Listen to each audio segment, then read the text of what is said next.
गीत और उनकी मधुर प्रस्तुतियाँ। अगर हम रफ़ी साहब के करियर ग्राफ को देखते हैं, किन लोगों के साथ उन्होंने कम काम किया, किन के साथ ज़्यादा किया, किन के साथ ट्यूनिंग थी, तो ज़्यादातर लोगों के साथ ट्यूनिंग थी। ज़्यादातर लोगों के साथ उन्होंने अपनी ओर से अच्छा ही करने की कोशिश की।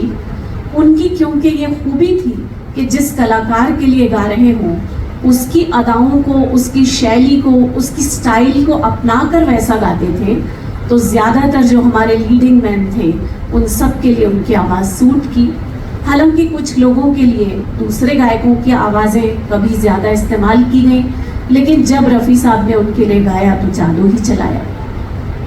तो देव आनंद साहब के लिए हम जब रफ़ी साहब के गाए हुए गीतों की बात करते हैं, बड़ी लंबी लिस्ट आती है, एक से एक बढ़िया गीत। और उसमें भी फिर जब हम एस.डी. बर्मन साहब की कॉम्पोजिशंस को सुनते हैं तो वाह, किस गीत को सुने किस गीत को छोड़े, ऐसी स्थिति आ जाती है। एस.डी. बर्मन जी को उनका जो म्यूजिक सेंस था वो तो लाजवाब था ही।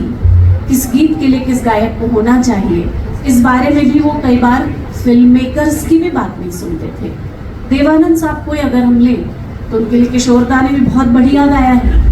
गाइड फिल्म के लिए वो चाहते थे कि सारे ही गाने किशोर दा पे लिए जाएं, ऐसा ही और किसी फिल्म के लिए।